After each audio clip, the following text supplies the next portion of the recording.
할렐루야, 수요 예배 오신 모든 분들을 주님의 이름으로 축복하며 환영합니다. 다 함께 찬송가 301장 지금까지 지내온 것 찬양하겠습니다. 지금까지 지내온 것 주의 크신 은혜라. 한이 없는 주의 사랑 어찌 이루 말하랴. 자나깨나 주의 손이 항상 살펴주시고 모든 일을 주 안에서 형통하게 하시네. 맘도 연약하나 새 힘 받아 살았네. 물붓듯이 부으시는 주의 은혜 족하다. 사랑 없는 거리에 나 험한 산길에 갈 때 주의 손을 굳게 잡고 찬송하며 가리라.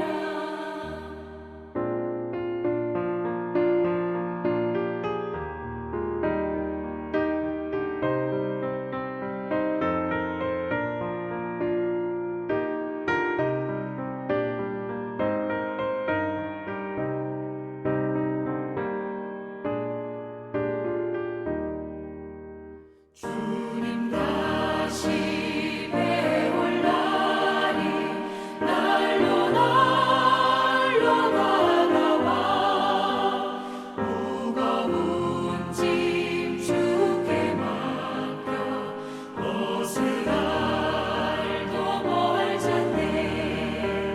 나를 위해 예비하신 고향집에 돌아가 아버지의 품 안에서 영원토록 살리라.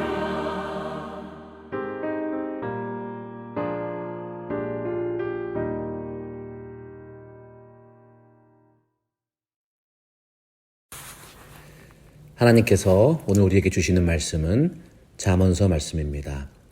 잠언서 16장 1절에서 3절 그리고 9절 말씀 함께 보겠습니다. 마음의 경영은 사람에게 있어도 말의 응답은 여호와께로부터 나오느니라.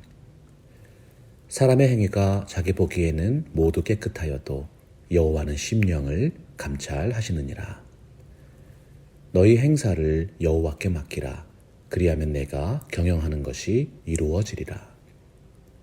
사람이 마음으로 자기의 길을 계획할지라도 그의 걸음을 인도하시는 이는 여호와시니라. 한 유명한 시인은 사람의 인생이란 이해하기 어려운 한 권의 두꺼운 책이라고 표현했습니다. 우리가 어려운 책을 읽다 보면 도저히 무슨 뜻인지 이해하기 어려운 구절들을 발견하게 되지요. 마찬가지로 우리 삶에서 일어나는 모든 사건들의 의미들을 다 이해하는 것 참으로 어려운 것입니다. 우리에게 왜 이런 일이 생겼을까? 왜 이렇게 말할 수 없는 은혜를 내려주시는가?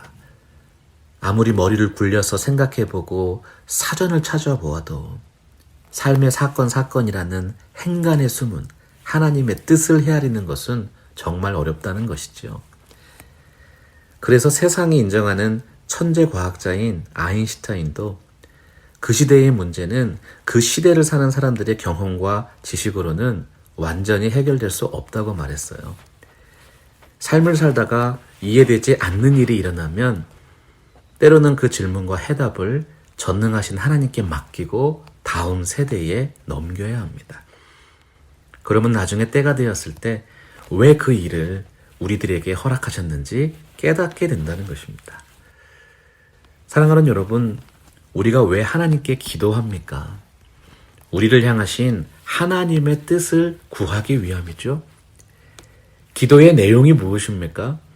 모든 것을 다 알고 계시는 전능하신 하나님께 우리의 삶을 맡기는 것입니다. 그렇다면 기도의 응답은 또 무엇일까요? 하나님께서 하나님의 때에 하나님의 방법대로 선하게 이루어 주시는 것입니다. 오늘 말씀 9절에서 선포하고 있어요. 사람이 마음으로 자기의 길을 계획할지라도 그의 걸음을 인도하시는 분은 여호와시니라. 기도의 영이 충만한 사람은 하나님의 뜻을 구하며 살아가는 삶의 모습이 드러나게 되어 있습니다. 오늘은 맡기는 삶이란 제목을 가지고 하나님의 주권을 인정하는 신앙이란 무엇인가 함께 묵상하겠습니다. 첫 번째로 하나님의 뜻을 신뢰하십시오. 우리는 언제나 최선을 다해서 분별하고 참으로 많은 일을 결정하고 있어요. 그러나 결국 모든 것은요, 하나님의 지혜와 하나님의 뜻대로 되어집니다. 오늘 말씀 1절 보면 마음의 경영은 사람에게 있어도 말의 응답은 여호와께로부터 나온다고 되어 있어요. 어떤 분들은 자신이 노력하지 않고 헌신하지 않아도 하나님이 그분의 주권과 섭리대로 모든 것을 이루어준다고 생각해요. 하지만 그것은 참된 신앙의 모습이 아니죠. 하나님은 우리를 로봇과 같은 기계로 만들지 않으셨습니다. 그래서 오늘 말씀을 자세히 보면 분명히 기록되어 있어요. 마음의 경영은 사람에게 있다. 하나님은 언제나 우리가 최선을 다해서 계획하고 최선의 결정을 하면서 살아가기를 원하십니다. 그런데 중요한 것이 있다는 거예요. 늘 최선을 다하는 우리의 삶이 하나님의 뜻에 합당한 삶이 될 때 비로소 참된 열매를 맺게 된다는 뜻이죠. 1968년에 미국의 교육심리학자인 로젠탈이라는 분이 피그말리온 현상을 발표했습니다. 아주 유명한 교육 이론이에요. 어떤 사람에게 지속적인 관심과 기대를 보여주면 그 사람도 결국 그 기대에 부응해서 최선을 다해 보답하려는 성향을 보인다는 것입니다. 삶에 대해서 자꾸 부정적인 태도를 보이는 사람과 한번 이야기해 보세요. 그의 인생 속에는 피그말리온 현상이 일어나지 않았음을 발견하게 돼요. 다시 말하면 관심과 사랑이 부족했다는 거예요. 하나님의 주권을 인정하는 신앙을 다르게 표현하면 그럼에도 불구하고 하나님을 인정하는 신앙입니다.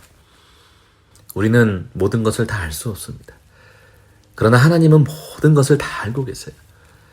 우리는 부족하지만요, 하나님은 완전하십니다. 심지어 사람은 때때로 선하질 못해요. 그러나 우리 좋으신 하나님은 완벽하게 선하신 분이십니다.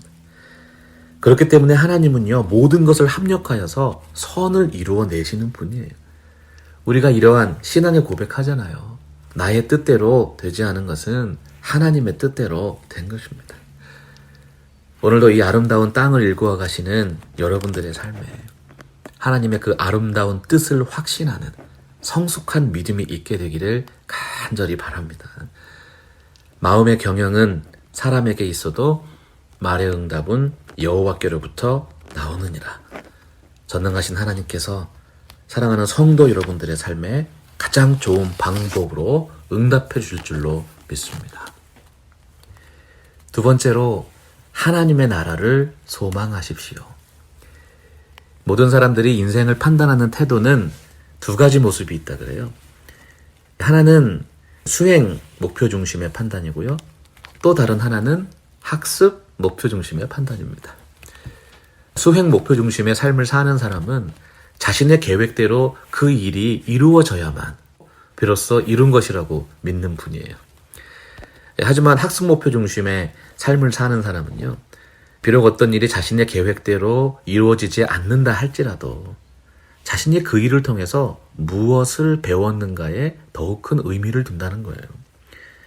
때때로 어떤 일이 원하는 대로 되지 않아도 모든 것을 배움의 기회로 만들기 때문에 언제나 감사하면서 성장하는 인생을 살게 된다는 것입니다. 여러분은 어떤 유형의 인생을 살고 계세요?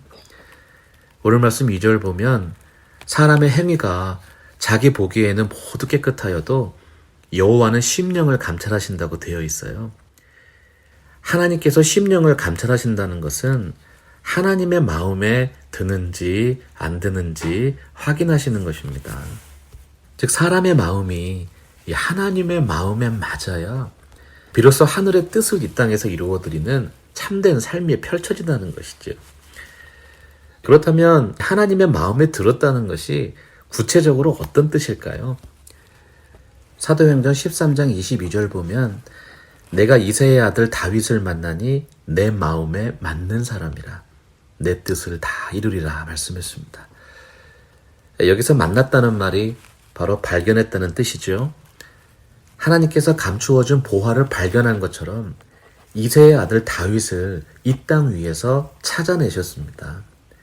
하나님에게 있어서 그 무엇과도 바꿀 수 없고 가장 가치 있고 소중한 존재가 되었다는 뜻이에요. 여러분, 바로 그 사람을 하나님께서 어떻게 부르고 계세요? 내 마음에 맞는 사람이라. 하나님 말씀 성경에서 내 마음에 맞는 사람을 A man after God's heart라고 표기했어요. A man with my heart도 아니고요. A man before my heart도 아닙니다. A man after my heart예요. 이 마음에 맞는다는 것은 하나님의 뒤를 쫓아간다는 뜻입니다. 다시 말하면 하나님의 마음보다 앞서지 않는 사람이 하나님의 마음에 합한 사람이라는 거예요. C.S. 루이스가 지은 천국과 지옥의 이혼이라는 작품에 보면 천국과 지옥 사이에는 절대로 건널 수 없는 큰 간격이 있다고 합니다. 어떤 사람이 천국 문 앞까지 왔다고 해도요.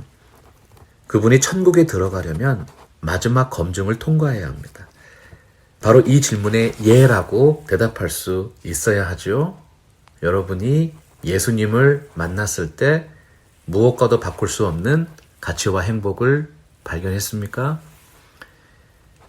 그리스도인은 진정한 가치와 행복을 아는 사람입니다. 마태복음 13장 44절 보면 천국은 마치 밭에 감추인 보화와 같으니 사람이 이를 발견한 후 숨겨두고 기뻐하며 돌아가서 자기의 소유를 다 팔아 그 밭을 사느니라 말씀했어요.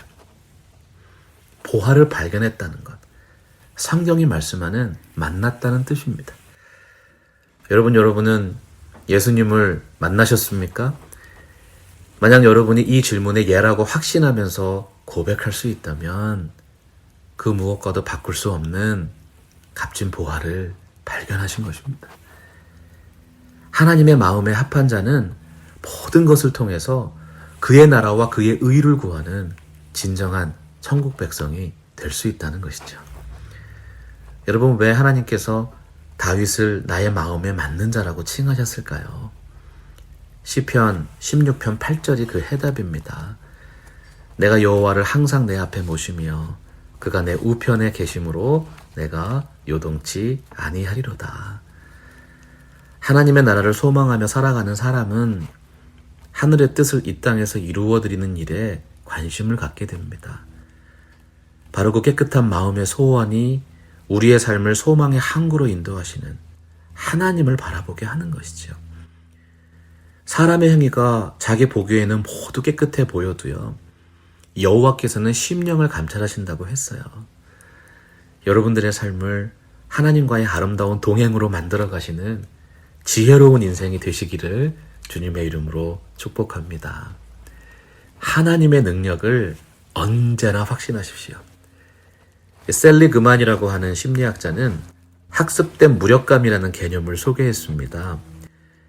사람이 어떠한 일을 여러 차례 시도해 보았는데 자꾸 실패를 반복하면 깊은 무력감에 빠진다는 거예요. 그리고는 결국 그 일을 시도조차 하지 않게 되는 아주 독특한 현상이 나타나는 것입니다. 이제 그 일을 이루지 못하게 했던 모든 요인들이 다 사라지고 없는데도요. 그 일은 불가능하다고 스스로 결론을 내려요. 그리고는 다시는 그 일을 시도조차 하지 않는 두려움과 착각에 빠져버리는 거예요. 오늘 말씀 3절을 보십시오. 너의 행사를 여호와께 맡기라. 그리하면 내가 경영하는 것이 이루어지리라 말씀했어요.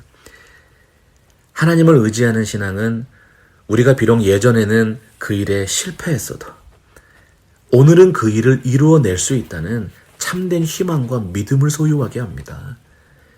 인간의 무력감과 공허함이 하나님의 선하신 뜻 안에서 확신과 능력으로 바뀌는 거예요. 여러분, 불안과 두려움으로 가득했던 영혼이 놀라운 생명과 기쁨을 누리는 복된 인생으로 살아가게 되는 진정한 삶의 전환점이 무엇일까요? 바로 하나님의 능력을 확신하는 신앙인 것입니다. 우리는 충분한 재능이 있는 사람이 학습된 무력감에 빠져서 스스로 실패하는 경우를 보게 돼요. 과거가 화려한 사람은 그만큼 오늘과 미래에 대한 성취 욕구가 강합니다. 그만큼 실망도 크고요. 좌절도 큰 거예요. 그러나 성숙한 그리스도인은 자신의 삶의 모든 성취와 결과들이 하나님의 은혜요, 하나님의 능력임을 고백하게 돼요. 언제나 하나님의 선하신 뜻을 확신하면서 삶에 대해서 더욱 신실해지는 충만한 인생을 살아가는 것입니다. 사도 바울이 보여준 성숙한 신앙을 보십시오. 고린도전서 15장 10절 말씀입니다. 그러나 내가 나된 것은 하나님의 은혜로 된 것이니 내게 주신 그의 은혜가 헛되지 아니하여 내가 모든 사도보다 더 많이 수고하였으나 내가 한 것이 아니요 오직 나와 함께 하신 하나님의 은혜로다. 구체적으로 어떤 삶이 받은 은혜에 대한 합당한 신앙일까요? 천국은 마치 밭에 감추인 보화와 같으니 사람이 이를 발견한 후 숨겨두고 기뻐하며 돌아가서 여러분 어떻게 했어요? 자기의 소유를 다 팔아서 그 밭을 사버리는 거예요. 우리가 정말 가치 있고 중요한 것을 발견하면 다른 것들에 대한 욕심과 욕망이 줄어듭니다. 하나님의 은혜로 정말 충만하면요. 세상에 감당하지 못하는 신앙인이 돼요. 왜냐하면 세상이 가장 중요하게 생각하고 인간이 가장 중요하다고 믿는 것들에 굴복하지 않게 되기 때문입니다. 그래서 사도 바울은 하나님의 사람 디모데에게 이런 충고를 했어요. 내가 은혜 속에서 더욱 강해지라. 하나님을 모르는 분들은 자기 자신이 판단의 기준이고 자신의 능력이 뜻을 이루는 유일한 방법입니다. 그러나 천국의 보화를 발견한 그리스도인들은 모든 생각과 삶의 기준이 하나님 중심일 수밖에 없는 거예요. 여러분, 하나님께 은혜 받은 사람은 겸손합니다. 하나님의 은혜로 충만한 사람은 능력 있고 신실합니다. 성경 말씀 보면 우리가 무슨 일을 하든지 죽게 하듯 최선을 다하라고 했습니다. 불완전한 사람이 아니라 늘 완전하신 하나님만을 굳게 의지하면서 살아가는 귀한 삶이 되시기를 간절하게 소원합니다. 여러분, 이것이 바로 모든 것을 하나님께 맡기는 삶입니다. 사람이 마음으로 자기의 길을 계획할지라도 그의 걸음을 인도하시는 이는 여호와시니라. 우리 주 하나님의 은혜와 능력이 우리 교회와 여러분의 가정과 일터에 충만하게 되시기를 주님의 이름으로 축원합니다.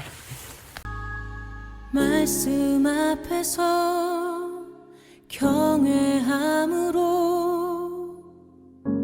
주께 홀로 섭니다. 생명의 말씀 읽고 순